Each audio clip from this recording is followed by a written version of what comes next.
Magandang gabi po sa ating lahat. Ako po si Pastor Romy Ulaso ng Pateros Evangelical Church. Narito po tayo sa ating panggabi na online service. Sa gabing ito, pag-uusapan po natin ay tungkol sa kaalaman. Alam po niyo, maganda na alam natin kung saan tayo dadalhin ng tamang kaalaman. Kaya nga sa gabing ito, titingnan po natin isa-isa. Bagamat marami pong mga bagay na benepisyo pag meron kang kaalaman. Pero ito, titingnan po natin sa pamamagitan po ng salita ng Diyos sa Kawikaan 2. Pero bago tayo magpatuloy, hingi muna tayo ng kaalaman sa ating Diyos para maunawaan at maintindihan natin ang kanyang mga salita. Tayo po'y pumikit, tayo po'y manalangin. Panginoon, salamat. Sa gabing ito, alam po namin na kaya kami ay nagkaroon po ng pagkakataon, makapakinig po ng inyong mga salita. Dahil gusto po ninyo marami kaming malaman para makita namin ano ba ang mga benepisyo kapag meron kaming kaalaman tungkol po sa inyong salita. Kaya hayaan niyo po, Panginoon, na sa gabing ito, maging daan ito para lalo po kaming mamulat sa katotohanan sa sinasabi po na kapag kami po ay merong kaalaman sa iyong mga salita, magdadala sa amin nito sa magandang klase ng buhay. Kaya sa pamamagitan po ng iyong Santong Espiritu, umaasa po kami na mauunawa at maintindihan po natin. Huwag niyo pong payagan na ang kalaban ay makakilos para kami sirain sa kaalaman na ituturo mo sa amin sa gabing ito. In Jesus' name we pray. Amen. So, saan nga ba tayo dadalhin ng tamang kaalaman? No. Unang-una, dadalhin daw po tayo sa tamang kaalaman, dadalhin daw po tayo sa kasiyahan sa buhay. Sabi sa Kawikaan 2:10, lalawak ang karunungang matatanim sa isipan, madadama ang kasihang dulot nitong kaalaman. So, matatanim daw sa isipan at madadama ang kasiyahan. Totoo naman eh. Kapag alam mo na may mga bagay na dapat ang iwasan, makakatulong sa ito. Parang ganito, nalaman mo, sinabi ng nutritionist na huwag kang masyadong kakain ng tsokolate. O, di ba nagkakaroon ka ng kaalaman? Anong mangyayari? Magiging malakas ka. Magagawa yung mga bagay na dapat mong gawin. So, sa simpleng kaalaman na galing sa sinabi ng doktor, is nagkakaroon po tayo ng kasiyahan. Bakit? Kasi nagagamit ng gusto natin ng ating katawan. Ano pa? Hindi lalabo mata mo. Bakit? Kasi di ba sinasabi nga, kapag ikaw may diabetes, pati mata mo naapektuhan. Maraming bagay na maapektuhan sa atin. Pero salamat, dahil sa pamamagitan po ng ating mga information na binibigay po ng YouTube, ng TV, ng doktor, nagkakaroon po tayo ng kaalaman para maiwasan natin yung mga bagay na hindi natin dapat gawin. No? Lalo na po ang salita ng Diyos. Kaya sabi sa Josue 1:7, basta't magpakatatag ka at lakasan mo ang iyong loob, part ng tao ito. Sinasabi rito, lakasan daw natin yung loob natin. Anong part ng Diyos? Part pa rin ng tao. Sundin mo ang mabuti ang buong kautusan ibinigay sa inyo ni Moises. So, kapag tayo, sinunod natin ito, dahil nalaman natin na merong magandang mangyayari kung susundin natin ang kaloob ng Diyos, anong gagawin ng Lord? Anong sabi? At magtatagumpay ka saan ka man magpunta. Di ba masaya ito? Kasiyahan to? Yung kahit saan ka punta, pinagpapala ka ng Lord. Ang tawag ko nga po rito, hinahabol ka ng pagpapala. Aba, ito po isang sa pinakamasarap. Yung kahit saan ka pumunta, palagi na-experience mo yung pagpapala.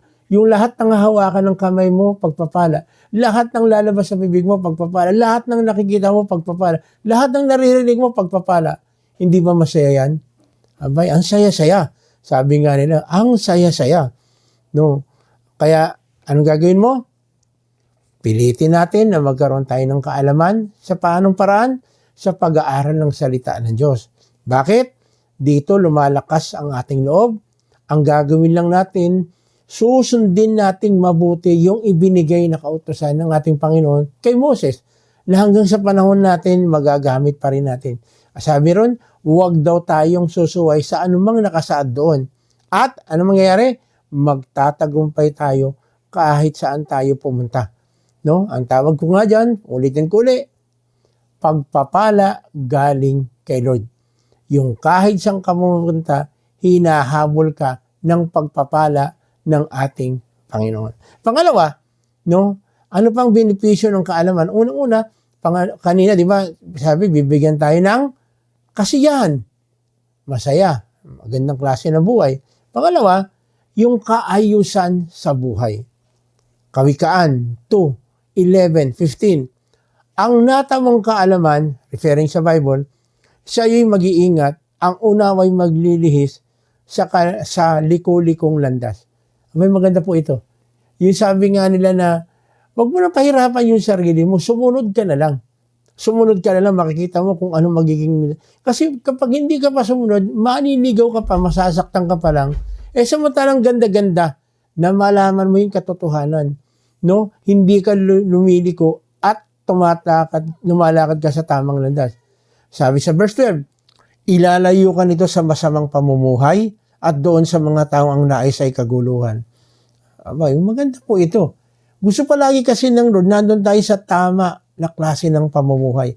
At ang isang pwedeng gawin ng ating Panginoon, iiwas tayo doon sa mga taong ang nasa isip lang ay kaguluhan. Of course, may part tayo. Alam mo magulo yung taong yun, sasama ka pa sa umiwas ka na. Lalo na't alam mo na kung ano yung mindset niya. Ano palagi yung iniisip niya. Halimbawa, palagi niyayaya ka sa sugalan. Sasama ka pa ba ron? Alam mo naman na alam mo yung sugal, walang maidudulot na maganda. Ano pa? Nalaman mo na itong taong ito maraming kalokohan na ginagawa. Sasama ka pa ba doon? Siyempre hindi. Bakit? Alam mo, pinaalam ng Lord kung ano yung mga mali na dapat iwasan. Ano pa? Iiwas daw tayo doon sa mga taong ang hilig ay paggawa ng kasamaan, ang kanilang kasi ay pawang walang kabuluhan. Again, ito maganda Pag alam natin, pag meron tayong kaalaman sa salita ng Diyos, alam natin, nababasa natin kung ano yung mga bagay na dadalhin tayo sa kapahamakan. Hindi ba masaya yun? Yung wala kang iniisip na yung natutulog ka na, biglang may kakatok sa bahay ninyo, biglang may kakatok, Sir, bakit? Madaling araw na.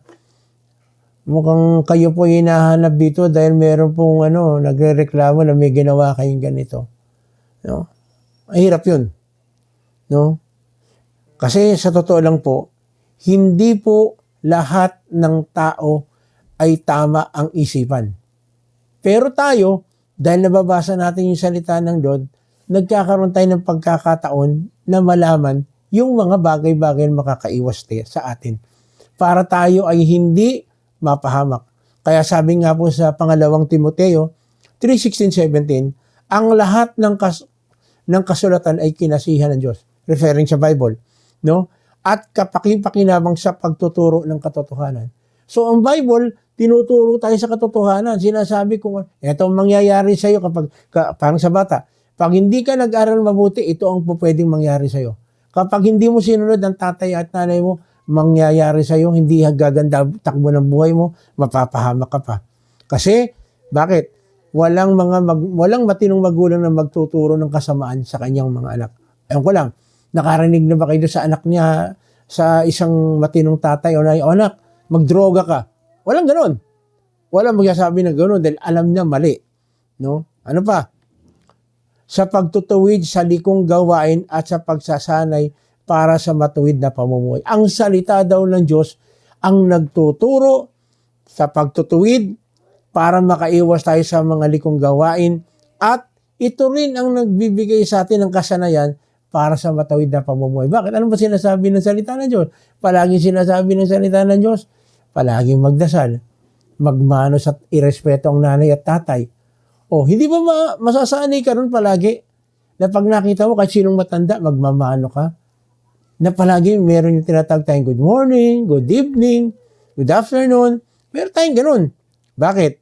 Upang ang lingkod ng Diyos ay maging ganap at tanda sa lahat ng mabubuting gawain. Alam niyo po, kapag ganitong attitude natin, nakakataba ng puso. No, kapag napalaki natin yung mga anak natin na maayos, yung minsan may magsasabi sa'yo, alam mo, mapalad ka, ang bait niyang anak mo. Hindi ba nakakataba po ng puso yun? Pero bakit siya naging ganun? Kasi natuto tayong itama sila. Bakit? Kasi kagaya ko po, may nagturo din sa akin na magkaroon ng maayos na pag-iisip, maayos na pagsasalita, maayos na puso. Hindi po basta-basta nakukuha sa eskwelahan yun. Ang nagtuturo po nun, yung mga lingkod ng Diyos na binigay ng Diyos sa atin para tayo itama. Ako, isang natutunan ko po sa nanay ko, wag kakalimutan magbasa ng Bible. Salita ng Diyos. So, hanggang sa tumanda na po ako ngayon, wala na yung mother ko. Actually, meron po akong Bible na ginagamit ko po. Galing sa nanay ko pa yon. At ang laki ng tulong sa akin. Kasi may mga referensya. Nagsimula lang yon dahil pinakinggan ko yung nanay ko. Sinunod ko yung sinasabi ng nanay ko. Paano kaya kung wala nag-guide sa akin? Pero salamat, ang Diyos palagi naglalagay ng tao na mag-guide sa atin. Nanay mo man yan, tatay mo man yan, kamag-anak mo man yan, o maaring leader sa church, magpasakop tayo. Magpasakop tayo, makikita natin kung ano ang idudulot na maganda nito. Kung gusto talaga natin na maging maayos ang ating pamumuhay, pasakop tayo sa salita ng Diyos. Makikita natin napakaganda na pwedeng gawin ng ating Panginoon. Sumunod po, no, pagpapala o kaalaman, tuturuan tayo ng Diyos kung sino yung dapat makasama natin sa buhay. Ibig sabihin kung sino yung mapapangasawa mo, kung kanino ka dapat lumalapit. Kawikaan 2:16-19. Malalayo ka sa babaeng mahalay at sa kanyang pangakit ay hindi ka maaakay. So, si Lord ang gagawa ng paraan. No? Iiwas ka niya doon sa mga babae o maaaring lalaki na dadaling ka sa hindi maganda. No? Aakitin ka to the point na, alam niyo po, marami sa paligid yung mga babaeng mahahalay o lalaking mahahalay. Yung ano lang nila, yung pananalita lang no? Hindi maganda. No? At magugulat ka, si Lord ang gagawa ng paraan para makaiwas tayo doon sa mga taong mahahalay, babae man o lalaki. No? May aiwas tayo. Even sa lalaki, kung sino palaging kasama natin, magugulat ka kung the way na magsalita sila, magiging ganun din yung pananalita natin. No? Verse 17, siya ay babaeng hindi tapat sa asawa, ang sumpaan sa altar ay binabaliwala niya. So, bibigyan tayo ng Diyos ng mga tapat na makakasama natin sa buhay. Kaya naman, verse 18, kaya naman ang landay patungo sa kamatayan at ang kanyang buhay ay tungo sa kawakasan. No? Sino mang maakit niya ay tuluyang matatangay at hindi na makakabalik sa maayos na pamumuhay. So, kung sino yung kasama natin sa buhay, yun ang magdadala sa atin ng direksyon sa buhay po natin. Kaya sabi nga rito, sa binasa natin, iiwas tayo ng Lord doon sa mga tao na maaring maging mitsa ng ating paglugmok o pabagsak sa buhay. No? Patungo sa kamatayan yung mga ganitong klase ng pamumuhay. Na kaya makikita mo, walang nangyayari sa buhay ng tao na walang kaalaman sa salita ng Diyos. Ang salita ng Diyos ay tunay na nagdadala sa atin sa tunay na kaalaman ng tunay na kasiyahan sa buhay, ng tunay na kaayusan ng pamumuhay, kasama katuwang sa maayos na pamumuhay. Kapatid, sa mga oras sa gabing ito, hindi ko alam kung anong kalalagayan mo. No? Maayos ba yung ating buhay sa panahong ito? Masaya ba? May kasiyahan ba sa buhay? Yung tipo pag-uuwi ka sa bahay ninyo, masaya ka ba? O gusto mo kung saan ka na lang pupunta? Kasi walang kasiyahan. No? Walang kaayusan sa buhay. Pero alam mo ninyo, kasi may narinig akong isang kanta Yung kanta yata ni Cat Stevens Look at me. I'm old, but I'm happy. Yung ano daw yung be merry. Pero tandaan natin, hindi naman assurance sa kapag nag-asawa ka, magkakaroon ka ng maayos na buhay. Paano kung ang nakuha mo ay hindi pala, wala palang takot sa Diyos? Kaya pala sinasabi ng salita ng Diyos, huwag kang makikipamatok sa hindi parehas ng faith mo. Pag hindi kayo parehas ng faith, wala kayong common denominator, mag-aaway lang kayo palagi. Magtatalo kayo palagi. To the point na magsisisihan na kayo. Kaya again, salamat. Ang salita ng Diyos nagbibigay sa atin ng kaalaman kung paano po tayo aayon o gagawa at kikilos. Even sa ating love life, sasamahan, tutulungan tayo ng Diyos. Pero sa gabing ito, kapatid, ganito ba ang kalalagayan mo? May kasiyahan ka ba sa buhay? May kaayusan ba ang buhay?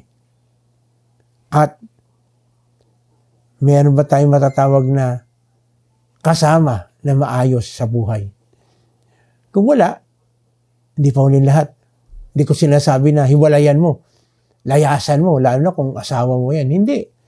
Ang sinasabi ko lang po pwede pa gumawa ang Diyos sa buhay natin. Isa lang ang paraan.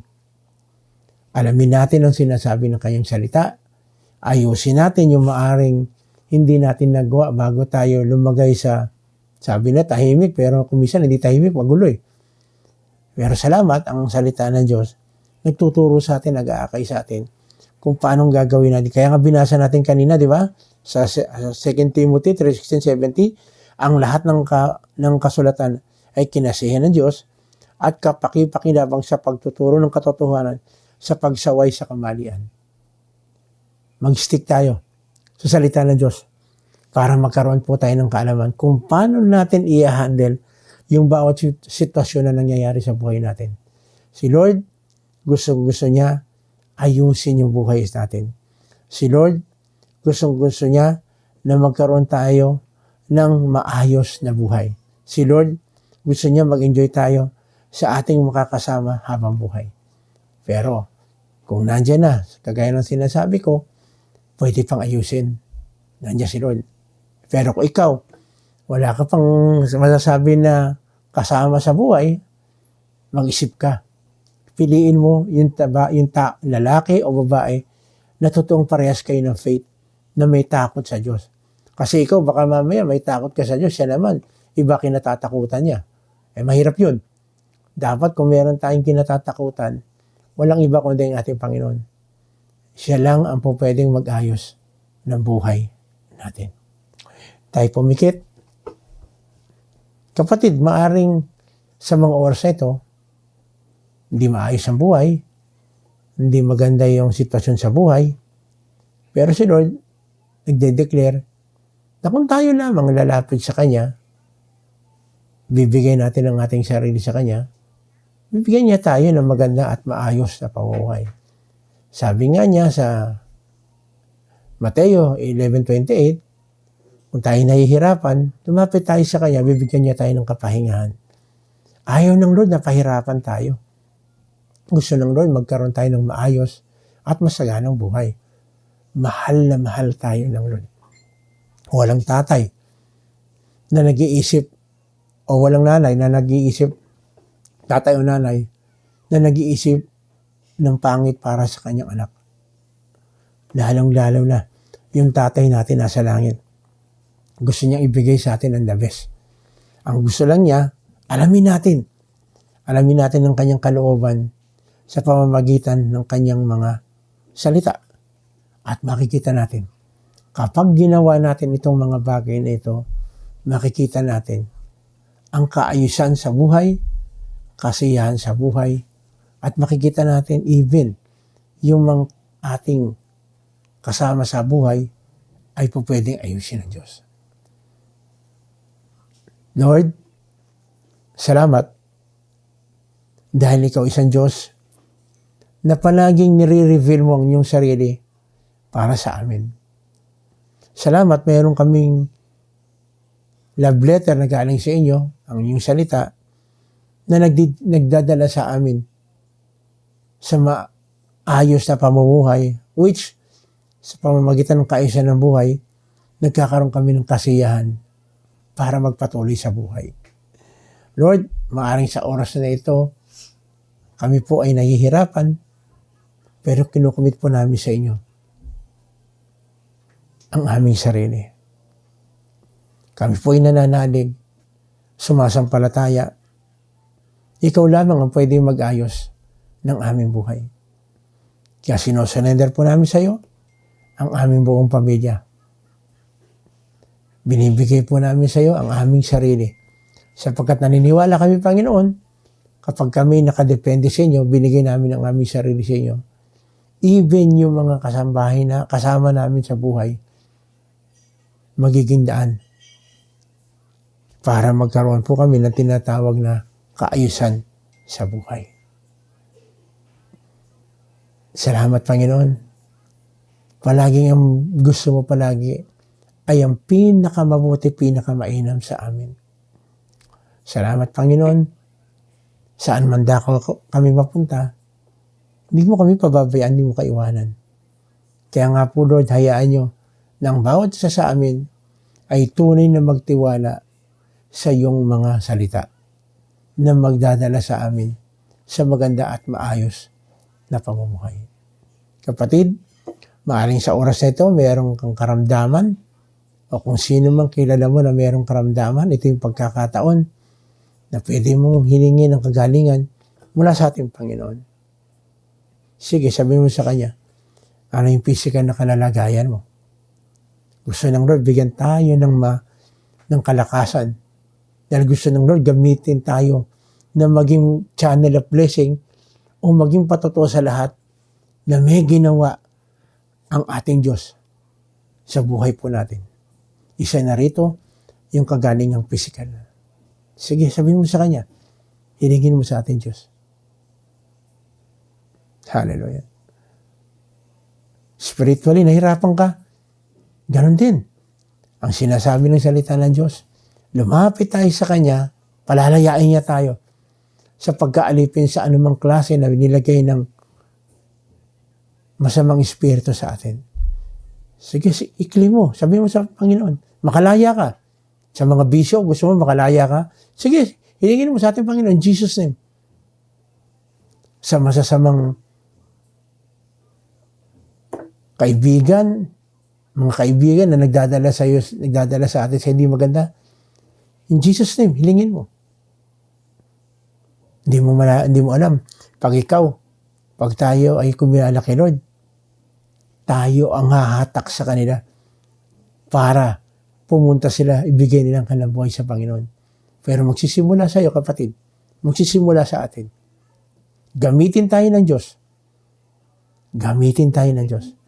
Pero bago tayo magamit, tayo muna makalaya sa pagkakaalipin sa mga gawa ng kalaban ng Diyos. Walang iba, kundi Satanas. Kaya na rin, ito yung pagkakataon din. No? Nahihirapan ka financially. Ang ating Panginoon, pangako niya, hindi niya pagkukulangin, hindi niya gugutumin ang kanyang mga anak. Maaaring may mga bagay na nagawa o nasa testing days ka, tulungan tayo ng Lord. Makayanan natin. Pero pinaka gusto ng Lord, ma-experience natin ang kasaganahan ng buhay. In Jesus' name. Of course, ang kasaganahan ng buhay, hindi lang pinansyal. Pwedeng wala tayong sakit. Maganda yung physical na pangangatawan natin. Spiritually, maraming nagtitiwala, naniniwala sa atin. In Jesus' name. Yes. Lord, dadalangin din po namin. Pagpalain po ang aming presidente, maging ang mga ibang nanunungkulan sa gobyerno, na magkaroon po sila ng banal na takot sa iyo para mapatakbo nila ng maayos ang aming bansa. Yes, Lord. Lord, pagpalain mo po ang aming kapatid, nagdiriwang ng kaarawan at maaaring anniversary sa mga panahong ito. Kung paano pinagpala mo sa kanilang taon, dahil mo silang pagpalain itong taon na ito. Ang pagsasama ng mag-asawa ay lalo po makita ang inyong kabutihan. Hallelujah. Hallelujah. Salamat, Panginoon. Salamat, Panginoon. Yung aming relationship sa aming magulang, sa aming anak, sa aming kapatid, kasama sa trabaho, kasama sa bahay, kasama sa eskwelahan, tulungan niyo po, Panginoon, na magkaroon ng kaayusan. Sapagkat ikaw mismo nagsabi sa iyong salita na dapat mahalin namin ang aming kapwa. Even yung mga tao na umaaway sa amin, mahalin pa rin namin. Tulungan niyo po, Panginoon, na maging isang daluyan kami ng kabutihan po ninyo sa sino mang tao na makadapapala namin. Patuloy, Panginoon, tinataas namin ang mga silver sa kanyang kalalagayan. Alam namin, Panginoon, ikaw lang ang po pwede magbigay sa kanya ng totoo recovery. Even sa mga kapatid ko, even sa kasamahan namin sa church, kasamahan ng mga kakilala, kayo po, Panginoon, magbibigay ng kagalingan. No? Kay Ben, kay Bong Sanchez, kay Katoni, kay Sister Melody, even kay Bear, pati na rin po kay Paring Ray, kay Ed, recovery. Alam po namin, Panginoon, ikaw lang ang po pwedeng gumawa ng himala dito. Salamat, Panginoon. Pagpalain mo rin, Panginoon, ang bansang Israel. Ikaw mismo nagsabi, ang sino mang para sa Israel ay yung pagpapalain. Muli, Panginoon, salamat dahil alam po namin na ngayon pa lang, sinagot mo na ang aming karaingan, ang aming paglapit sa inyo. Hinihiling po namin lahat ito sa pangalan ni Jesus. Amen. Amen. Muli, ito po ang inyong lingkod, Pastor Romy Olaso, nagsasabi na kung meron po kayong katanungan o meron po kayong gustong i-clarify sa ating mga pinag-aaralan, nandyan po, lalabas po sa inyong sa inyong screen, pwede kayong mag-message sa amin. Willing po kami i-cater lahat itong mga bagay na ito. At sa gabing ito, salamat sa Panginoon dahil nagkaroon tayo ng pagkakataon mag-aral ng kanyang salita. Muli, itong yung lingkod, Pastor Romy Olaso, nagsasabi, magandang gabi, pagpalain po tayo ng ating Panginoong Jesus.